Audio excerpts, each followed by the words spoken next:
right, welcome to another episode of Piecing It Together, the podcast where we take a look at a new movie and try to figure out what movies inspired it.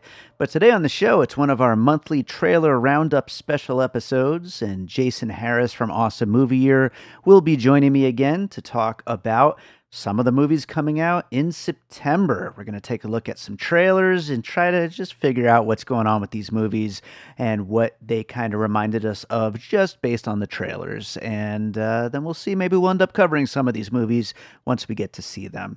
Before we get to it, as I do with all of these trailer episodes, before that, we want to get to some listener puzzle pieces.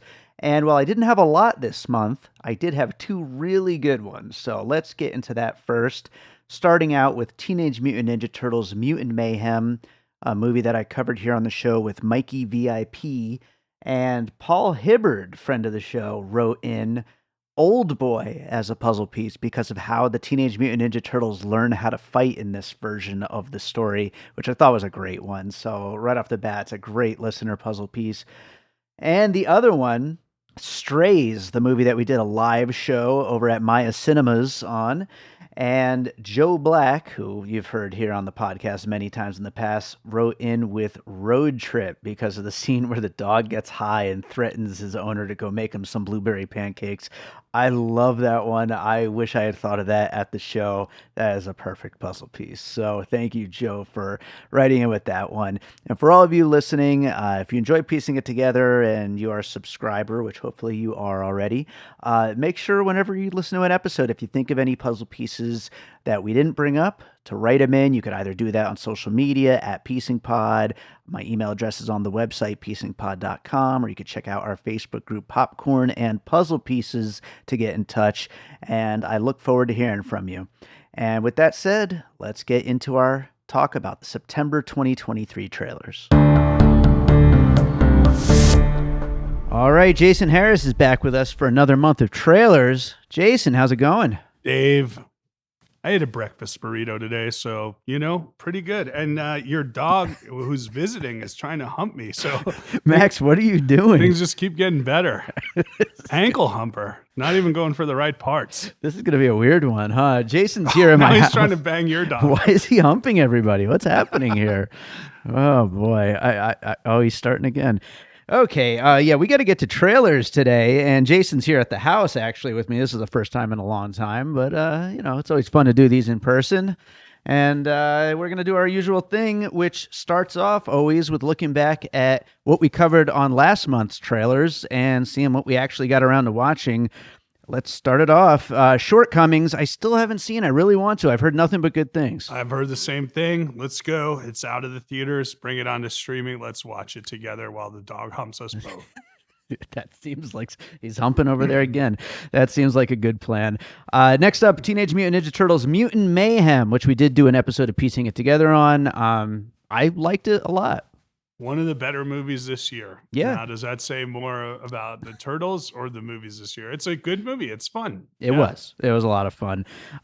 The next one that I'm in the minority on, but I fucking loved, Meg 2: The Trench. I went and saw this in 4DX with my mom, and we just had such a blast. Seems like it's making a lot of money all over the place. I wasn't going to go see this in the theater, but it does seem like you and your mom perfect setting for you two. Absolutely, yeah. We had a blast. And yes, it flopped here in America. It literally flopped, but overseas, it's made over $300 million. It didn't literally flop. It did. It fall down. It didn't fall down on its face, but I think it made $60 million off of like $150 million budget. I don't think this is the market for it. It's not. Right? It's just simply not. But we don't have appreciation for, as they say on The Big Picture, the garbage fish movies, right? Yes, garbage fish. That's what it is, and it's one of the better ones. Next up, another one I'm in the minority on, but in the opposite direction, Gran Turismo, which the full title is Gran Turismo: based on a true story. I thought this movie sucked, but apparently everyone loves it. Yeah, I don't know what's going on. People do like this one. I haven't seen it. Maybe when it comes on streaming, but hey, David Harbour picking some interesting movies. He's like doing all these like kind of like under the radar things, and they seem to all be working, right? Yeah, no, absolutely. the Black Widow, Under the Radar. Oh, yes, that was a little under the radar for sure. Next up, The Last Voyage of the Demeter, which I was mixed on, mostly negative. It's actually next week's episode of Piecing It Together at the time of this recording. It's fine. Some people loved it. Some people hated it. I'm right in the middle on it. Did you see it? Quick update. Your dog is now hiding under my chair so the other dog doesn't hump it. Smart move by Harvey. The Last Voyage of Chuck over here. Yeah. But no, I don't want to see that movie. I didn't hear good enough. It's not really a you movie, I don't think. But a you movie, I feel like Jules is a you movie. Did you see that? Jules, no. You think I'm, the old Ben Kingsley one? Yeah. That might be. I do love those, like, kind of uplifting British seniors when they do stuff. So, yeah. But I heard this one was just kind of bland and drab. So, yeah, I'm actually, like, I think we might have said this last month. I'm surprised this even came to theaters. Like, yeah. It's a weird choice. Just go right to BritBox, baby. Yeah, for sure. I do want to see it, though. The next one I wouldn't have watched even if I was paid to make this podcast, Heart of Stone, the Gal Gadot movie on Netflix. I think the point here is you're not monetizing the podcast. Yes, I really should, and then I still won't watch that movie. But that was another, it just came and went, right? Like, yeah. Dude, she just keeps doing this movie over and over again, right? Yeah. She did the one with Chris Evans earlier this year, and I'm sure if you ask Netflix, though, it got 9 billion watch minutes. Still, yeah, well, they won't tell us for real, so Next up is Blue Beetle, which was a lot better than I expected. I had a good time with it. I do have an episode on the way. It was fun. It was one of the better DC movies for what that's worth. Yeah, James Gunn taking over DC, and it's about time. So we can finally get some good DC movies with James Gunn. Yeah, I know what you're doing, Jason. I know what you're doing here. Last one from last month was Bottoms, which isn't out here in Vegas yet until tomorrow, actually, at the time of this recording. But I'm looking forward to it. Me too. We like Emma Seligman and all the stuff and all the people in it. And let's go. Absolutely. Let's start talking about some September movies, starting out with The Equalizer 3, which will be in theaters this weekend.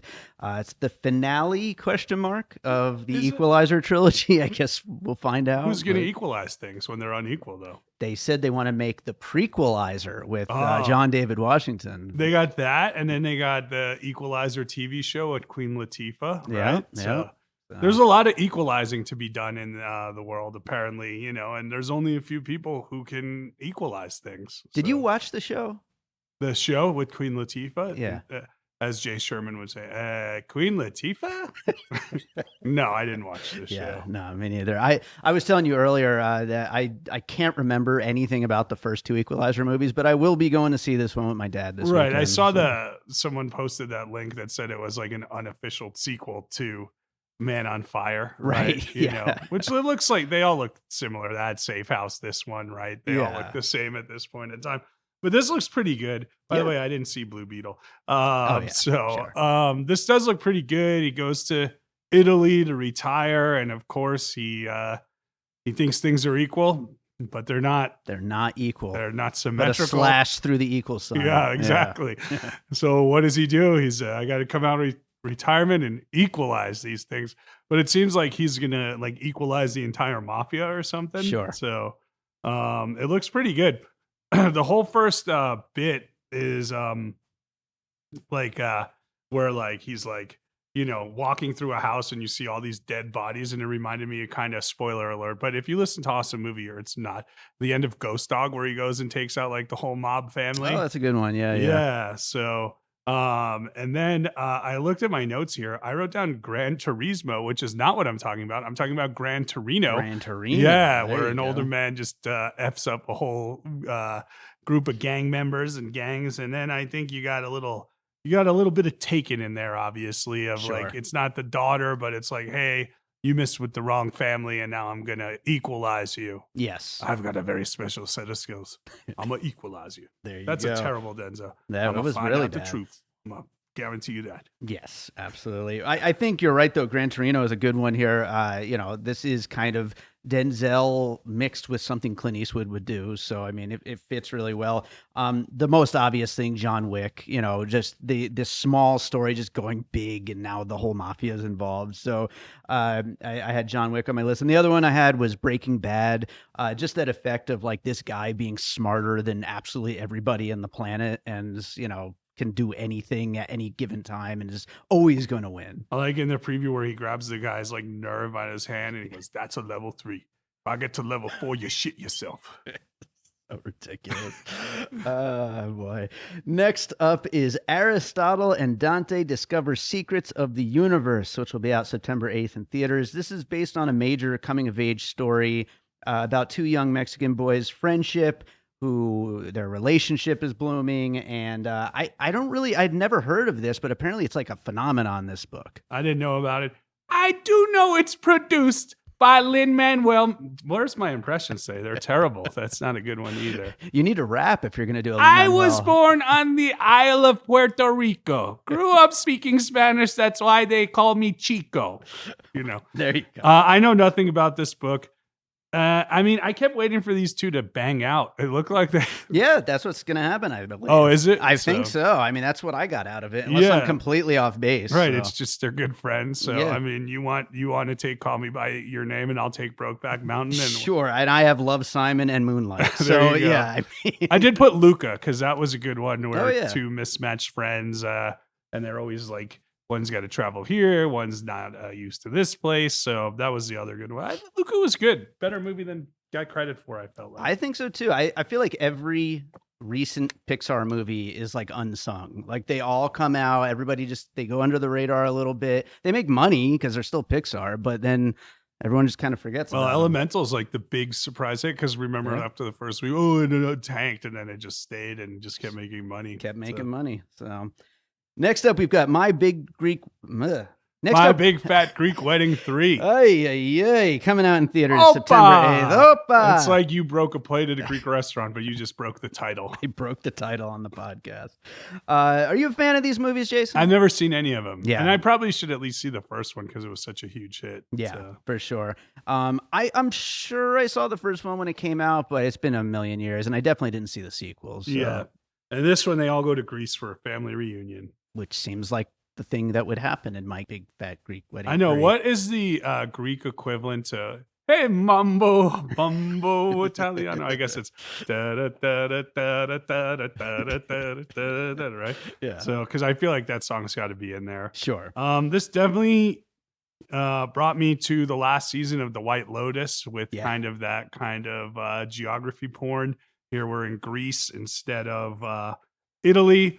And when I think about great movies set in Greece, I went right to Before Midnight also. So I thought that was a good one. Also, I was trying to think of like a family reunion movie. And, we're getting to the holiday seasons. You ever see Home for the Holidays, the Thanksgiving movie directed by Holly Hunter? I don't think I ever did. No. You got to watch it this year around the holiday season. All right. Well, good. That's a good one to throw in there. I also had White Lotus, actually. So the other one I was thinking of is Mamma Mia 2, because I believe that one was all lots of flashbacks to the original too and stuff like that. So when are we going to get My Big Fat Mamma Mia? There you go. Because I feel like that's the natural crossover here. So next up, we've got A Haunting in Venice. Will be in theaters September 15th. Kenneth Branagh continues his mysteries of, can you say his name for me? Oh, Hercule Poirot. There you go. Yeah. This one has more of a horror vibe, which I think is probably a smart thing. I think this movie might make the most money of any of these three. I was excited about it. I saw the first one, what's the first one? Not The Death on the Nile. Right. Murder on the Orient Express. Yes. Thought it was all right. I mean, I've seen the original one by Lumet also, I think, directed that. Yeah. Don't love either of them. But I don't know if I want to watch Death on the Nile, but I do want to watch this one. I was glad he kind of did a tonal shift with this supernatural situation and are like ghosts haunting it. And it's Michelle Yeoh, right? Who's like a medium, and Tina Fey's in there. It's like a nice, great cast. It seems Definitely. like he's got we know he's good at genre filmmaking. So I'm excited. I think it looks good. the first thing you see are these people in masks, and I just wanted to say Fidelio. It definitely had a eyes wide shut type vibe to it, Sure. right? Yeah. And then, I was thinking about like, because it all looks, all of these are kind of single locations, right? It was a train, it was a boat. This looks like a mansion. Yeah. So I wanted to go with those mansion murder mysteries. I put Stoker, which I think we mention here more often than not. Probably. That movie's great. So Do you know I've never seen Stoker? let's watch it. I'm down to watch it again. We got to watch that And sometime. Clue, getting back to the holidays, baby. All right, there we go. I threw in there Scooby Doo because we got a spooky mystery and someone's not who they seem, But then I also threw in there the Conjuring movies because there's always like the mix of skeptics versus like this is all really happening and whether or not who to believe and whatnot. So you got that in there too. And I wish I wrote down the person's name, but somebody on Twitter said something so funny about this movie about how like Kenneth Branagh every year is going to get to make one of these movies and nobody likes them, but he just keeps getting the money and he keeps making them with huge casts and like. I mean, they're not cheap movies. Someone Yeah. has to like them, right? Yeah. I think it's the same people who are when they're not watching BritBox, maybe. There you go. So I don't know. This one looks good. I don't know. And Dave, if it ends with like him capturing a ghost and the ghost says, and I would have gotten away with it too if it wasn't for you damn Hercule Poirot, Yeah. then you're a winner on this one. There we go. Let's hope so. Next up is A Million Miles Away. Will be on Prime September 15th. It's the true story of Jose Hernandez. It's an inspirational story directed by Alejandra Marquez Abela and stars Michael Pena as a guy who wants to be an astronaut. Starts from the bottom and now he's here. Yeah. Someone should put that in a rap song. The preview gave away the whole movie. It's kind of annoying. Also, doesn't look very good to me. I didn't put Flaming Hot in there, but that's right. That's right where it is. I went with people who wanted to be astronauts, and I got two good ones in there. The Astronaut Farmer, remember that one with Billy Bob? Yeah, I don't remember if I actually saw that, but I do remember. It's quite good. And then another underrated film, October Sky, with a young Jake Gyllenhaal wanting to go do space stuff. Now that one I don't remember at all. So that's why I'm here. I'm deep cuts, baby. Killing it. Absolutely. Yeah. Well, I'm glad you brought some good ones for this because, I had Flamin' Hot, which I think is an obvious comparison to make, even if it's too recent. But then I also had Armageddon because they're like, who else to bring to space than people who are hardworking people, you know? So, that makes sense. Yeah. So there you go. All right, so next up, we've got The Outlaw Johnny Black in theaters September 15th, a blaxploitation Western from Michael Jai White. Looks awesome. The preview didn't do it for me, but it doesn't really matter because I love Black Dynamite so much that let's go. Let's get this thing. Absolutely, yeah.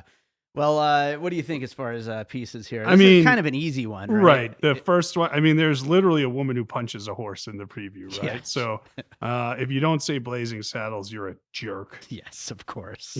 So don't be a jerk. So then it seems like he's pulling a scam. So I was trying to think of Westerns where someone pulls a scam, and I thought of Maverick with Mel Gibson and James Garner. Yeah, that's a good one. Yeah. So I wrote down City Slickers, but I don't know why. It's a good movie. We'll throw it on the list. Remember when he delivers the cow and he says, "Hello." Norman the cow. Didn't expect that one. Definitely Blazing Saddles, of course. And also The Harder They Fall from a couple years ago, Black Cowboy movies. So I was going to say Posse, actually. In that regard, there you go. That too. But I'm looking forward to that. Next up, El Conde on Netflix, September 15th. This is the new film from Pablo Larraín, who did Jackie and Spencer. And this one, very different from those movies, is a vampire satire, kind of, about a guy who wants to die already, basically. It's a vampire who was either a government official when he was alive, maybe, and like murdered a million people because that's what the government told him to do. Right. So it was a cool setup. It's black and white. It looks good. It's unique. It's definitely like, this was like a tough one to place. Right. So definitely thought about True Blood and those kind of rich vampires and taking over, society. And what I mean by that is like the caste, the social classes of society. Sure. I kind of got that. And then recently saw Vampires Kiss, and Nick Cage, he's pretty rich for a vampire type guy. And that That movie only works because he's so insane. So Yeah. let's go with that. He's amazing in that movie. I love him so much. I put something I've never actually seen, but I think is a pretty, common comparison that you would make with this. What We Do in Shadows, the Taika Waititi, vampire satire.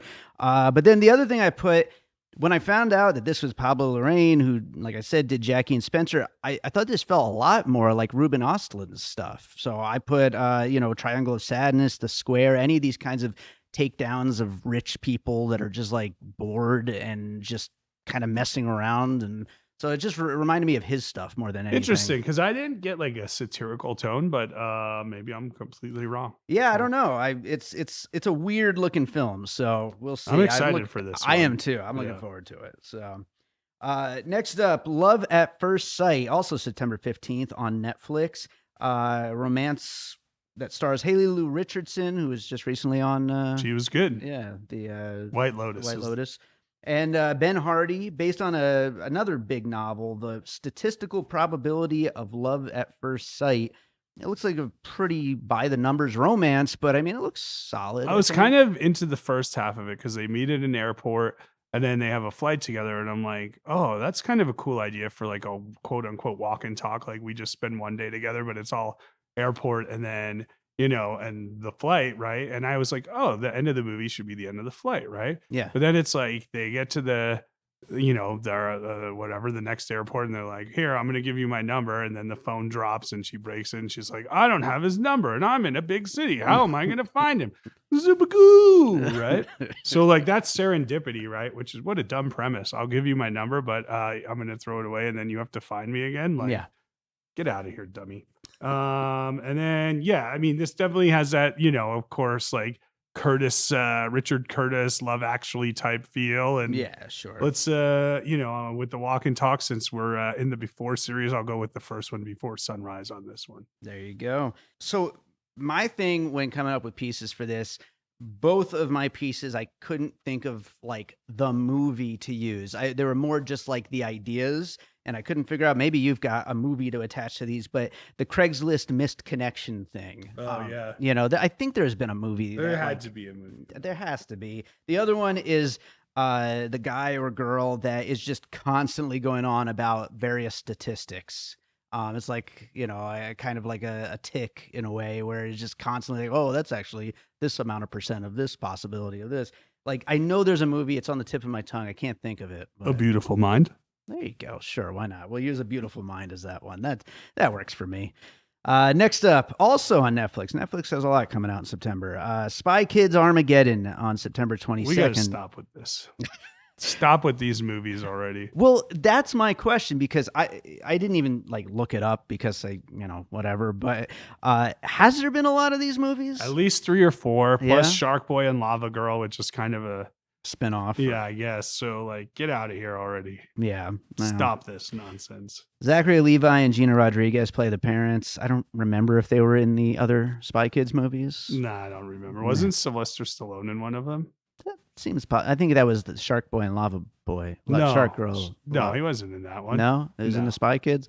No. Who knows? I They're don't good. know. They're all blending together. We both are clearly excited for this movie, but what do you have for pieces? Well, I mean, the first one I put is The Incredibles. Yeah. Because it's a family affair of superheroes, right? But I don't think it's going to be as good as the Incredibles, Dave. I would say you're probably right about that. There was a streaming movie a few years ago, Zoom Academy for Superheroes. I don't even remember Also that. not good. But I watched it. Well, there Or you was go. it Sky High? I don't know. No, it was Zoom, I think. Okay. Anyway, they all suck. Leave me alone. But there you go. I had Incredibles as well. Also the Ant-Man series, which, family is a big part of. And, too new to actually be a puzzle piece. But Blue Beetle from last month is, I think... Still haven't seen it since the beginning of this podcast. I know. We've been very busy dealing with the dogs. So when would you have time to watch it? But So why do you think this is a Blue Beetle? a big family affair. That's the main thing about Blue Beetle, is that it was a big family movie, and that's what this feels like too. So, but yeah, I don't know. I'm sure neither of us will end up seeing that one. But on to one that I'm sure you're super psyched for. Paw Patrol, the mighty movie in theaters, Yeah. September 23rd. I joke, but it seems like everyone's very excited about this It does movie. seem like that, doesn't it? I don't know. I don't know this this property. I obviously don't have kids, so like I was never had anybody who knew these or watched these or any reason to watch these. Do you with your daughter watch Paw Patrol? No, we don't watch Paw Patrol, but I knew of it. Yeah. But there's like 3 of these. It's Paw Patrol, it's another one, and it's Miraculous that all kind of run together in my head. Sure. And the other one, I think, I don't remember what it is either, but it's another where they're like, superheroes. What was it like? Super Pets, the DC one. I mean, that's definitely on my list here. I put Yeah. that down. But no, there was a TV show where it's like 3. I don't remember if they were kids or animals, but I think they were kids, but by day. But at night they took on like animal personas to like save the world or whatever. That sounds cool. So, yeah, no, it wasn't. DC League of Super Pets, which I liked when it came out. I didn't see it. Yeah, It looked good though. it was fun. And then I thought of G-Force, the Zach Galifianakis guinea pig movie, Oh yeah. where they're like they have superpowers or work together to do superhero thing. Leave me alone. I mean, I guess you could put Guardians 3 because you get the kind of birth of Rocky Raccoon there, right? Rocket Very Raccoon, cool. not Rocky Raccoon, the Beatles song. Yes. Blue Beetle. Yeah. James Gunn, baby. A lot of stuff there that you just threw out. I'll just add to the list the Mitchells versus the Machines, just this big, giant, earth-shattering disaster, but in a very silly way. And then, of course, this was inspired by my recently released The Pup Pups album. So, insert plug. Shameless plug.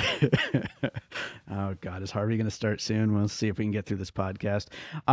Saw X, Saw 10. I don't know what they're calling it exactly, but that'll be our next one here. September 29th in theaters, the 10th in the long-running Saw series.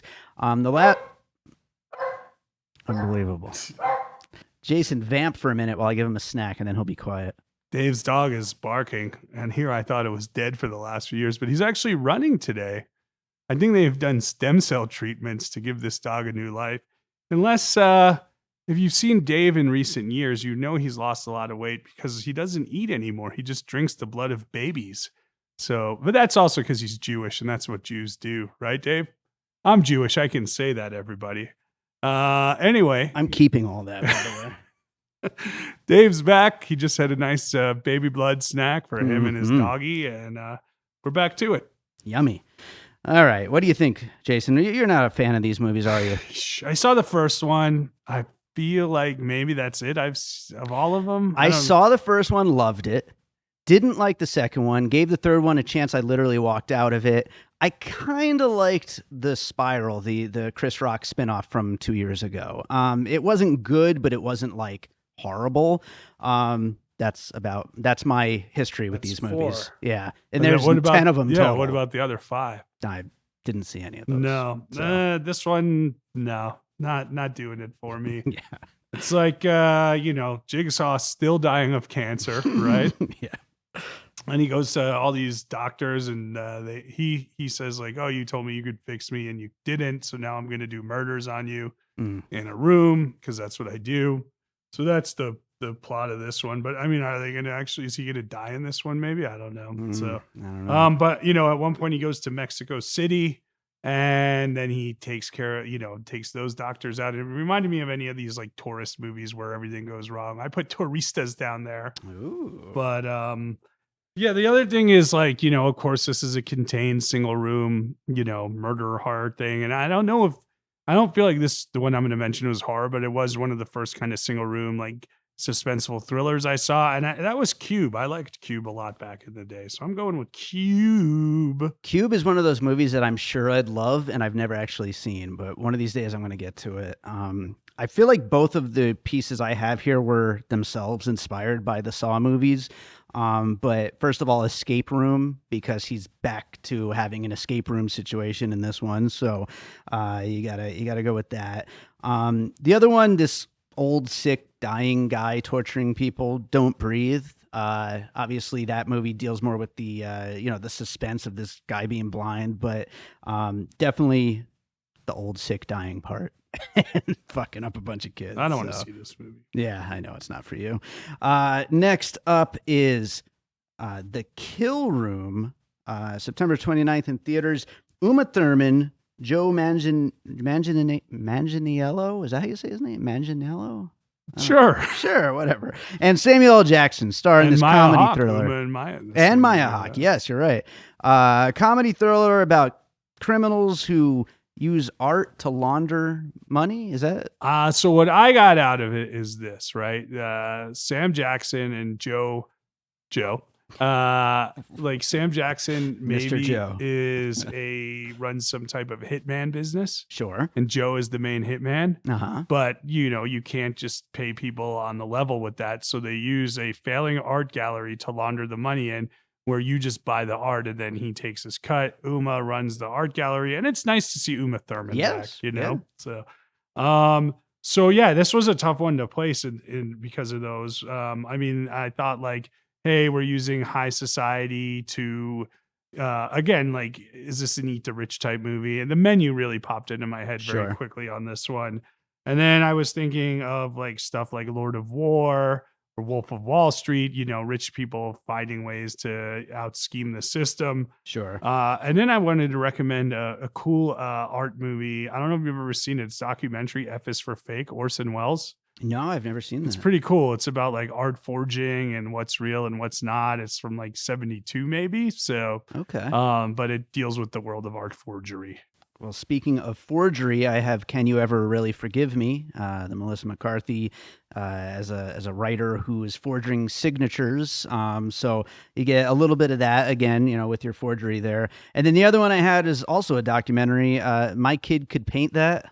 Yeah, that was the one I was trying to think of too. That's about the 5-year-old who is like, is that kid an art genius or is the parent doing it? And yeah, that was a good one. Right on. So yeah, I don't know what to make of this movie. It looks, I don't know. It looks, I hate to say this, but it looks cheap. Like it doesn't look like a movie that is going to make any noise. Like it's just going to kind of come out and go. Could be like a fun rainy day movie or something. Yeah, hopefully. Our last one for the month is Flora and Son, the new John Carney film. It'll be out in theaters September 22nd and then on Apple TV Plus on the 29th. It stars Eve Hewson as a woman who's just kind of lost and decides to start making music. And then I believe falls in love with her YouTube-based music teacher while also trying to help her. I was really kind of confused. Is it her son? Yeah, so she has a teenage son and they're not getting along, so she buys him a guitar. Yeah. And then he's like, "Oh, won't you a guitar, Mom?" And then so she's like, "I'm gonna play the guitar." And then Joseph Gordon-Levitt's teaching her the guitar on YouTube.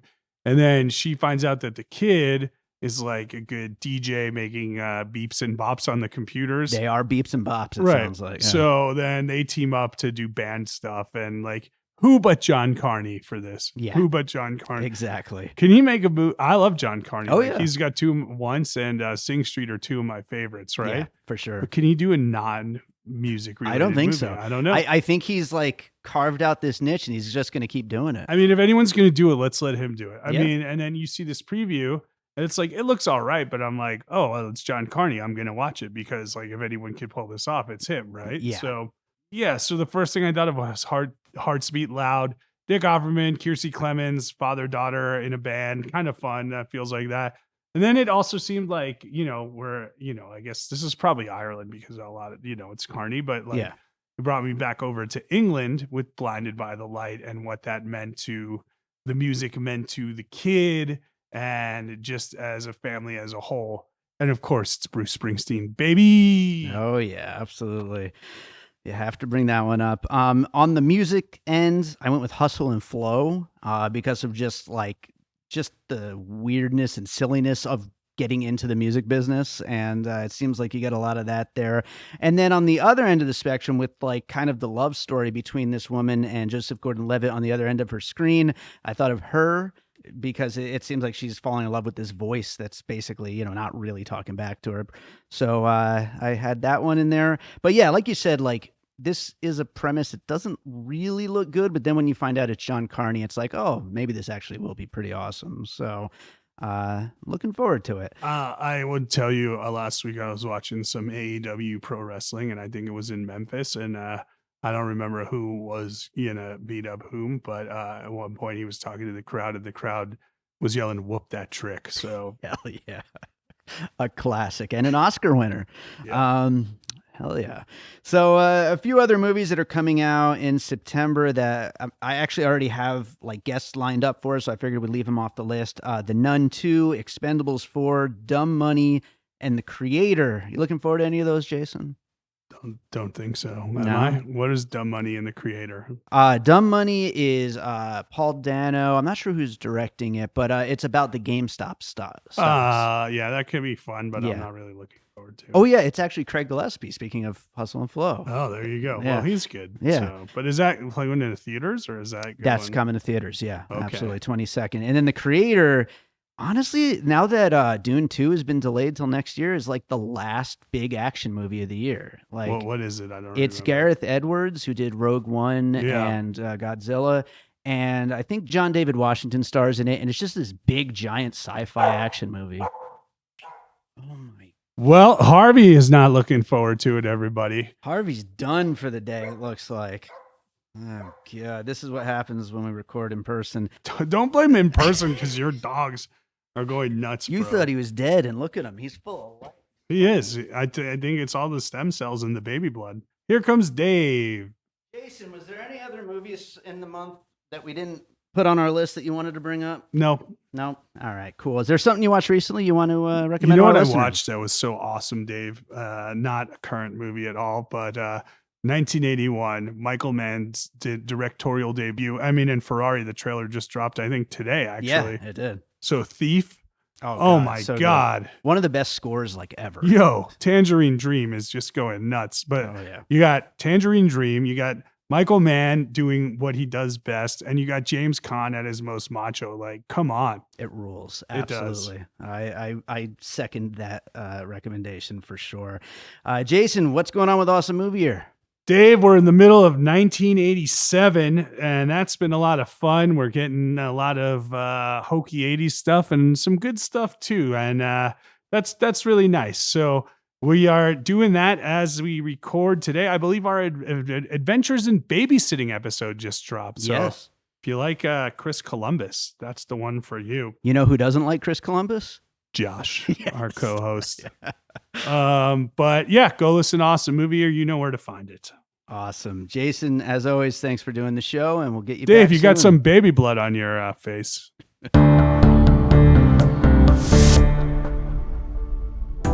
I'm Josh Bell. And I'm Jason Harris, and we co-host a podcast called Awesome Movie Year. Each season, we take a look back at an awesome year for movies, which is every year. We deep dive into these specific years, and we pick out why they were such great years for films. We go over the biggest hits, the biggest flops, the best pictures, some personal picks, some cult classics. Years we've covered in past seasons include 1994, 2003, 1977, and 1984, and we've got all of film history to look forward to. So check us out at awesomemovieyear.com or wherever you listen to podcasts. All right, so I hope you enjoyed that conversation with Jason Harris about some of the movies coming out in September. As always, if you're enjoying piecing it together, make sure you're subscribed wherever you listen to podcasts. And if you really like the show, you can drop a little 5-star rating and review. I'd really appreciate that. You can also make sure you're following us on social media at Piecing Pod. Join our Facebook group, Popcorn and Puzzle Pieces. And don't forget, we do have a Patreon, the Produced by David Rosen Patreon, where I post bonus and advanced content from Piecing It Together, Awesome Movie Year, and from my music career. Right now, there are 4 advanced episodes of Piecing It Together that you can check out, and 2 advanced episodes of Awesome Movie Year that you could check out. And on top of that, I'm in the process of releasing an exclusive album. It's the score to a film called Jacqueline, and it's a horror film, and I am releasing that exclusively only to the Patreon. That will not come out on streaming or on CD or anywhere else. That's a Patreon exclusive, Jacqueline is. And so if you want to check it out, that's the place to do it. So lots of great stuff over there. You can check it out, patreon.com/bydavidrosen. And I do appreciate your support. So if you want to check that out, you can subscribe as little as $3 a month for all of the advanced stuff. And then there's some tiers above that as well.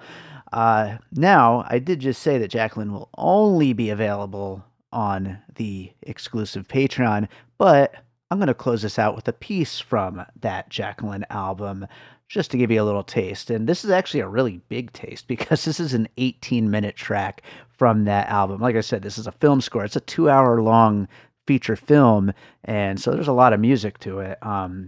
So this one is a pretty big scene. The name of the track is Talking to Myself Again, Again. And we're going to play out with it, and hope you enjoy it. We'll be back again with more Piecing It Together real soon.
An All Points West production, produced by David Rosen in Las Vegas.